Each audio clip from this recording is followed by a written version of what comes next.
ఆ సమస్య భూమి సమస్య అండి.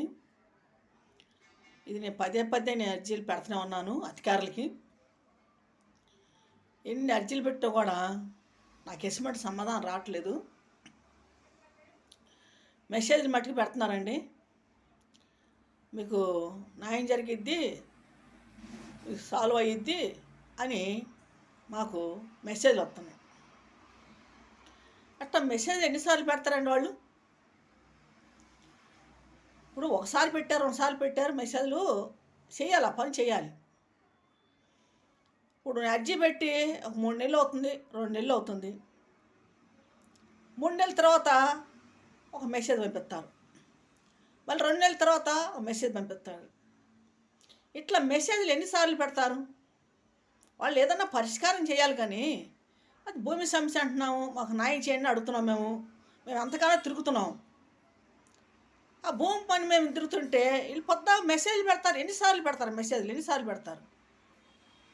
మెసేజ్ పెడతారు, దానికి ఉండాలి కదా. ఇప్పుడు పరిష్కారం ఉండాలి కదా, పరిష్కారం చేయాలి కదా. అటు ఎన్నిసార్లు అని పెడతారు మెసేజ్? పొలం అంటున్నాను, భూమి అంటున్నాను, కబ్జా చేశారు అంటున్నాను. మరి ఇటు జరిగింది అధికారం, మరి ఇటు గతం ప్రభుత్వంలో ఉన్న చేశారు ఈ పనులు అని కూడా చెబుతున్నాను నేను. మరి ఆ భూమి ఆక్రమించుకున్న కూడా వాళ్ళు అమ్మేశారు, కబ్జాదారులు కూడా చెబుతున్నా. బాలసాని రాజేశ్వర కుటుంబం, సముద్ర చంద్రబాబు కుటుంబం ఆక్రమించుకున్నారు ఆ భూమిని. ఆ భూమిని ఆక్రమించుకొని ప్యాట్లు వేసి కూడా అమ్మేశారు. మా దగ్గర ఎటువంటి ఆధారం లేకుండా చేశారు వాళ్ళు. మేము ఎన్నిసార్లు అర్జీలు పెట్టుకుంటున్నాం. గతం ప్రభుత్వంలో పెట్టున్నాను, ఇప్పుడు ప్రభుత్వంలో కూడా పెడుతూనే ఉన్నా. మరి ఏ పరిష్కారం నాకు జరగట్లా, ఏ న్యాయం జరగట్లా నాకు. మరి మెసేజ్లు పంపిస్తున్నారు. మెసేజ్లు ఎందుకంటే పొద్దుకులు పంపించే మెసేజ్లు చేయాలి కదా, దాన్ని పని చేయాలి కదా. పని చేయకుండా మెసేజ్ పంపించేందుకు? ఒకసారి చూశారు, 2 సార్లు చూస్తే అర్జీలు, ఒకసారి 2 సార్లు పెట్టారు మెసేజ్లు. ఈ 14 మెసేజ్లు పెట్టుకుంటూ పోతే ఇంకెట్లాగ ఎప్పుడు మాకు జరిగేది న్యాయం? ఈ సంవత్సరాల ప్రకారం నెలల ప్రకారం వెళ్ళిపోతూ ఉంటే ఇంకెప్పుడు జరిగింది న్యాయం మాకు? ఇది చూడండి, ఇది భూమి సమస్య నేను పెట్టేది, మాట్లాడేది. ఇప్పుడు మెసేజ్ పెడుతున్నారు కాబట్టి దాని గురించి నేను మాట్లాడుతున్నాను. 14 మెసేజ్లు వస్తున్నాయి నాకు. కలెక్టర్ ఆఫీస్ కాంచో అధికారుల కాంచో వస్తున్నాయి మెసేజ్లు. మరి మాది భూమి, మాకు న్యాయం చేయమని అడుగుతున్నాం మేము. మాకు ఎంతైతే గవర్నమెంట్ ఇచ్చిందో భూమి, అంత భూమి తిరిగి మాకు ఇవ్వాలని చెప్పి మేము అడుగుతున్నాము. మరి 5 ఎకరాలు 20 సెంట్లు భూమి మాకు ఇచ్చింది గవర్నమెంటు, అంత భూమి మాకు తిరిగి ఇచ్చారని చెప్పి మేము అడుగుతున్నాం. మాకు న్యాయం చేయండి, దానికి సంబంధించిన కాగితాలు మాకు ఇవ్వండి. ఆ పొలం ఎక్కడున్నా మొత్తం నేను చూపించాను, అధికారులకు చూపించాను. సర్వే చేశారు, కొలతలు వేశారు, అన్నీ చేశారు. దాన్ని మీరు ఖాళీ చేయించి ఆ భూమిని మాకు ఇప్పించండి.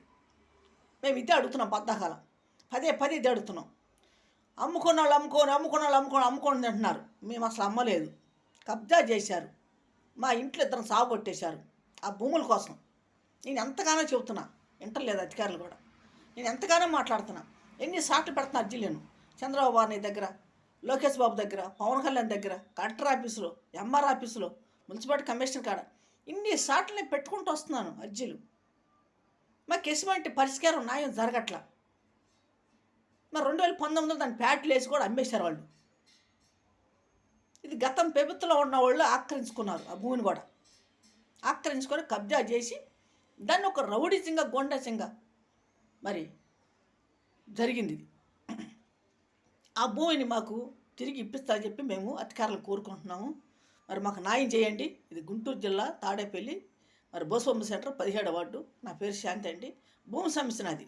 ఆ భూమి గురించి న్యాయం చేసి చెప్పి అడుగుతున్నాను. నేను ఎక్కువ మాట్లాడదలుచుకోలేదు. పదే పదే నేను పెడుతున్నాను వీడియోలు. ఎన్నిసార్లు పెట్టిన ఇదే వీడియోలు పెడుతున్నాను. మరి నాకు ఎటువంటి పరిష్కారం న్యాయం జరగల. పద్దాక నాకు మెసేజ్ పంపిస్తున్నారు. మెసేజ్లు పంపించొద్దండి. నాకు వచ్చి మీరు ఎక్కడుంది ఆ భూమి, ఎవరు ఇచ్చారు, ఎక్కడ ఇచ్చారు అన్నీ చూడండి, ఎంక్వైరీ చేయండి, రికార్డులో చూడండి, అడంగలో చూడండి, చూసి మా భూమి మాకు ఇవ్వండి, మా కాగితాలు మాకు ఇవ్వండి. మేము అడిగేది అయితే అధికారులు, ఇంకేం లేదు. అందరికీ నమస్కారం.